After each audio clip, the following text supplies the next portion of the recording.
یہ جو ہے یہ حرام ہے۔ مالک کہتا ہے یہ سب سے چھوٹا جملہ ہے۔ باپ کی ماں کی کسی بات پہ انسان کو غصہ آئے اور وہ چلتے ہوئے اف، یہ سب سے چھوٹا جملہ ہے۔ اور یہ کہنا ماں باپ کو حرام ہے، وہ بدنصیب کیسا ہے جو بیوی کے کہنے پر ماں کو گھر سے نکال دیتا ہے؟ وہ بدنصیب کیسا ہے جو بیوی کے کہنے پر باپ کو اولڈ ہاؤس میں جمع کروا آتا ہے کہ بڈھا رات کو کھانستا ہے، ہماری نیند خراب ہوتی ہے، بیگم صاحبہ کی نیند خراب ہوتی ہے۔ اے بدنصیب، بیوی تو ایک نہیں 10 مل جائیں گی، لیکن ماں اور باپ دوبارہ نہیں ملے گا۔ تو نہیں سمجھتا جب تو بچہ تھا، رات کو روتا تھا، تیرا باپ تجھے کندھے لگا کے جاگا کرتا تھا، تو پیشاب کر دیا کرتا تھا، سردیوں کی رات میں ماں گیلی جگہ پہ سوتی تھی، تجھے خشک پہ سلاتی تھی، تجھے تکلیف ہو جاتی، ماں باپ ساری ساری رات رو رو کر گزارا کرتے تھے۔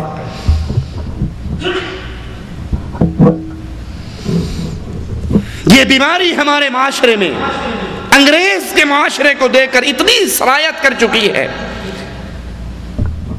ایدھی ہاؤس پاکستان میں کراچی میں بوڑھے ماں باپ سے بھرے ہوئے ہیں، اولڈ ہاؤس بن چکے ہیں۔ بیوی گھر میں آتی ہے، ماں باہر نکل جاتی ہے، بیٹا باہر نکل جاتا۔ اور اس ماں باپ کا حق کیا ہے؟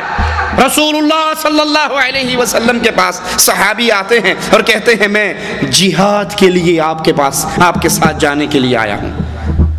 کہا کیا تیرے ماں باپ زندہ ہیں؟ کہا ہاں، نہ صرف زندہ ہیں بلکہ میں جہاد کے لیے جب نکلا تو وہ رو رہے تھے۔ جہاد سے بڑا کوئی عمل ہے اسلام میں؟ ایمان لانے کے بعد اللہ کے لیے قتال کرنے سے بڑا کون سا کام ہوگا؟ اور وہ قتال بھی آج کل کی لڑائیاں نہیں، بلکہ محمد کریم صلی اللہ علیہ وسلم کی ساتھ رہ کر جنگ ہے، غزوہ ہے۔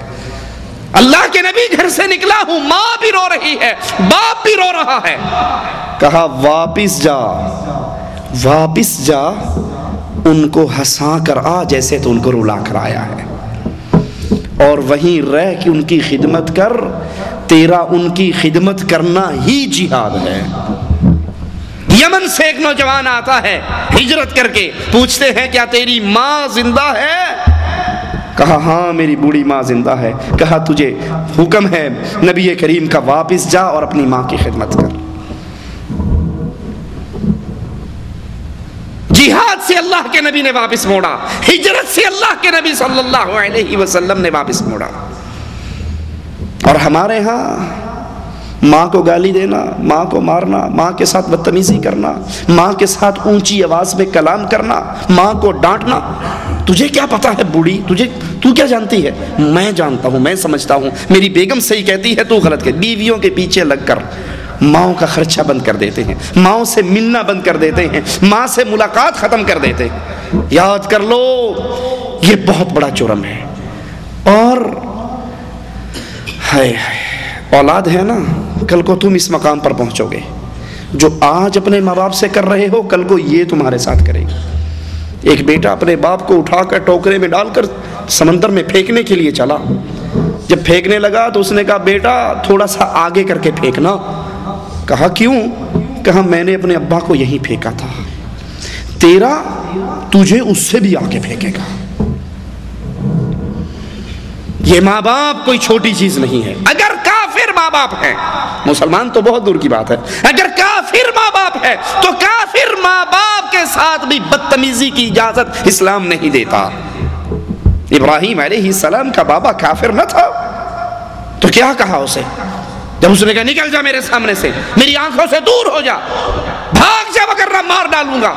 تو اس نے کیا کہا؟ ساری باتیں سن کے، یا کافر یا مشرک یا طاغوت یا ضال، کیا جملہ ہے؟ یا ابتی، ابا جان۔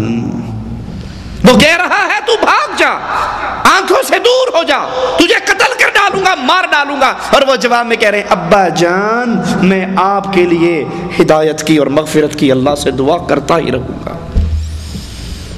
صرف ایک بات ہے کہ اگر ماں باپ اللہ کی نافرمانی کا حکم دیں، ان کا وہ حکم نہیں ماننا، شرک کی دعوتیں نہیں ماننی، اسلام کے خلاف کوئی عمل کہیں نہیں ماننا، کیونکہ سب سے بڑا حق اللہ کا حق ہے، لیکن اس کے ساتھ ساتھ ماں باپ کے ساتھ بدتمیزی، زبان درازی، اونچا بولنا، ان کو ڈانٹنا، ان پہ ہاتھ اٹھانا، یہ بربادی ہے، یہ بربادی ہے دنیا کے اندر بھی اور یہ بربادی ہے آخرت کے اندر بھی۔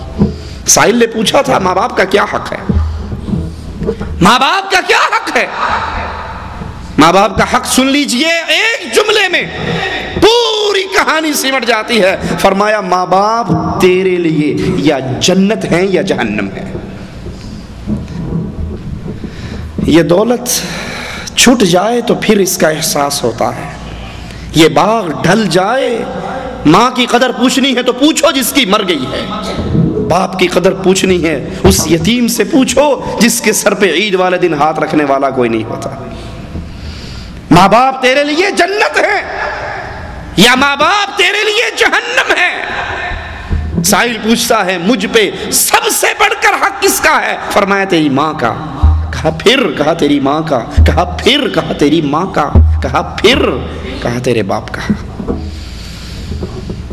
انسان جو بڑا ہوتا ہے حقوق بڑھ جاتے ہیں، لیکن یاد کر لیجئے ایک امام، اس کی والدہ فوت ہوئی تو بہت روئے۔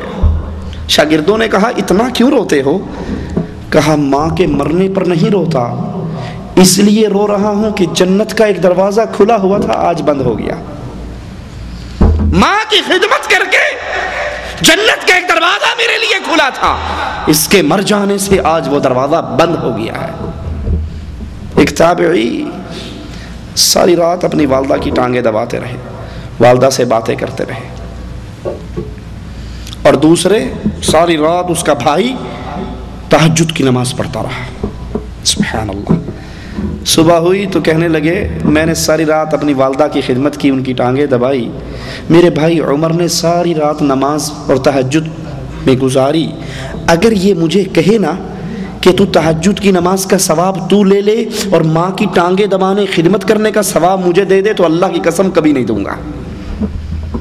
یہ ساری رات رکوع و سجود میں رہا، لیکن ماں کی خدمت کرنے کے اجر و ثواب کو میں اس کے اجر و ثواب سے کم نہیں بہتر سمجھتا۔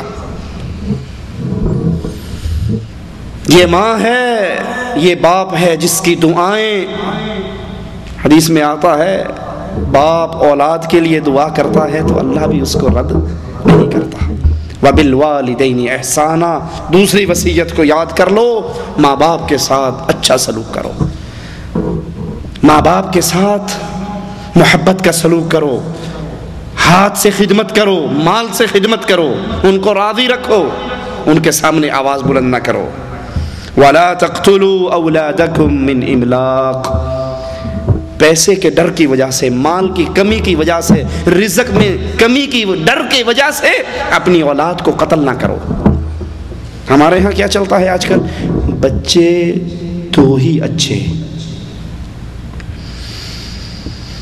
وزارت بہبود آبادی کا اشتہار ایک دفعہ دیکھنے کا موقع ملا تو اس میں اشتہار آیا، ایک طرف خرگوش ہے، اس کے کافی سارے بچے ہیں، اور ایک طرف انسان ہے، اس کا ایک بیٹا ایک بیٹی، دو ہیں بس۔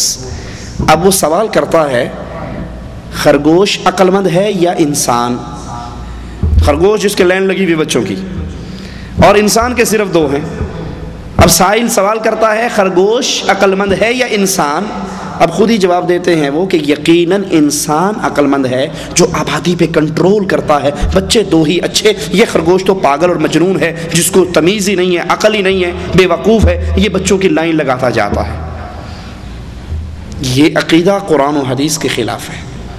مالک کیا کہتا ہے؟ وَلَا تَقْتُلُوا أَوْلَادَكُمْ، اپنی اولاد کو قتل نہ کرو، من املاق، ایک مربے سے پہلے 4 بندے کھاتے تھے، اگر بچے زیادہ ہو جائیں گے تو اب بھی یہی ذریعہ ہے تو کہاں سے کھائیں گے؟ نحن نرزقکم وإیاہم، تمہارا داتا بھی اللہ ہے اور ان سب کا داتا بھی۔ عقل سے بھی سوچو، بچہ دنیا میں آئے گا، اگر کھانے کے لیے ایک منہ رکھتا ہے تو کمانے کے 2 ہاتھ بھی تو رکھتا ہے۔ اگر کھانے کا ایک منہ ہے تو کمانے کے اس کے 2 ہاتھ بھی ہیں۔ کفار کی طرف دیکھ کر مسلمان بھی اس راستے پہ، ابا جی 4 بچے ہو گئے، اس کے بعد تو مولانا صاحب میں نے اپنی بیوی کا آپریشن کروا دیا، نس بندی کروا دی، کچھ ظالم نل بندی کروا دے